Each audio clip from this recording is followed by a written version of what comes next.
What if I told you that the United States was wasting billions of dollars on a counterterrorism measure that did nothing to prevent contraband from entering our airplanes? Unfortunately, that is the case with the full-body scanners installed in airports across this country. Everyone in this room who flies is subjected to an ineffective system, and even those who don't fly are subjected to an ineffective waste of their taxes. That is why the United States federal government should eliminate full-body scanners. The full-body scanners were unwisely installed and have had several harmful consequences. However, I have a relatively simple plan that will ameliorate these problems, and then I will address those arguments by those in favor of the full-body scanners. There are three key points towards understanding the full-body scanners. The first is understanding the technology itself. The body scanners were invented in 1992, and the patent was quickly sold to a corporation called Rapiscan Systems.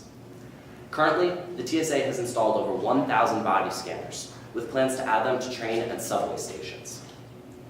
In airports where these body scanners have been installed, they have replaced the metal detectors previously being used. Additionally, there's a bill in Congress that would mandate the installation of these body scanners in all airports. Anyone who refused to enter these body scanners, instead of being offered a pat-down as they are currently being offered, would instead be forbidden from flying. The second key point towards understanding the full body scanners is understanding the official reasoning behind their installation.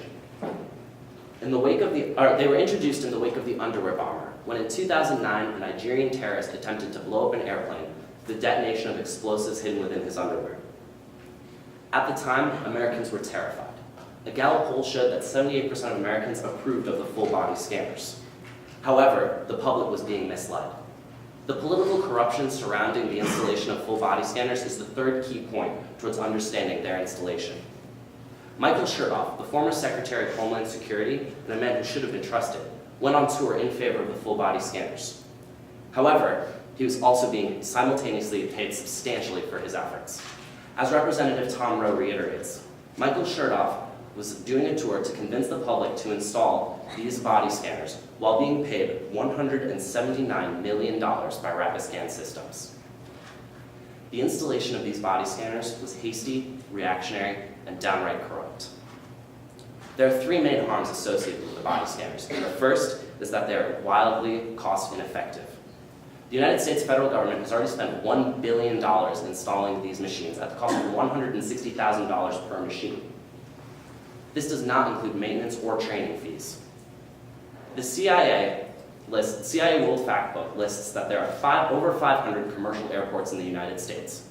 The mandate in Congress, should it pass, would require that there be at least one full-body scanner in each of these airports. Combine this with the TSA's plan to install these body scanners in train stations and subway stations, and we're talking about tens of billions of dollars being spent. Now, normally this would be a worthwhile investment in our nation's security.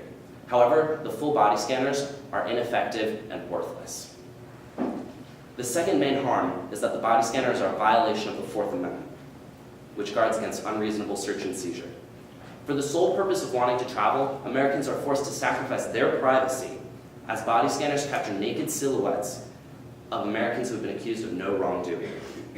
While the TSA originally claimed that these photos would instantly be erased, it has since reversed this position, claiming that these photos some of these photos would be kept for technological and training purposes.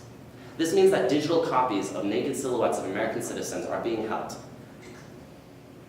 in ways that could be distributed to hundreds of millions of people through the internet.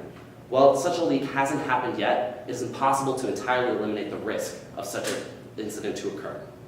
What has happened and has been documented by the New York Times and other reputable news sources are examples of TSA agents swapping or personally storing naked photos of Americans captured by full body scanners in direct ethical and professional violation.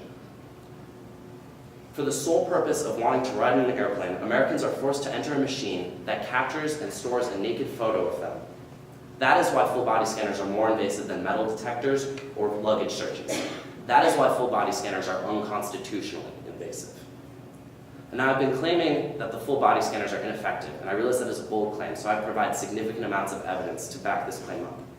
My first piece of evidence comes from a study published in Time magazine, which shows that the body scanners are incapable of detecting anything being held internally within a body cavity or any light object, for example, plastics, powders, liquids, or skin-toned objects.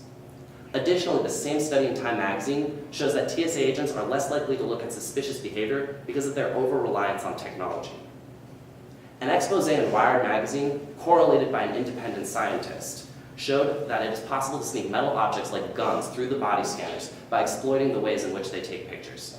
The scientist even posted a video online showing exactly how to do it and how he did it 3 times. In 2011, an undercover TSA agent snuck guns through multiple body scanners in multiple airports. Additionally, in an official federal test published by WikiLeaks, it showed that the scanners were unable to detect explosives hidden on a person's body. If you recall the official reason for installing these machines, it was that they would be able to detect explosives, like those held by the underwear bomber. In other words, the federal government's official reason for installing these machines was disproven by the federal government before the machines were ever installed. That is why Rafi Salah, head of security at Ben Gurion International Airport in Israel, stated, "I don't understand why everyone is rushing to buy these expensive and useless machines. I can get through them with enough explosives to take down a Boeing 747, and that is why you will never see them in our airports." However, I have a 3-step plan to restore security to America's airports. The first is to eliminate the full body scanners. They're a failed technology that should not continue. They have done nothing to promote the security of anything other than Michael Chertoff's bank account.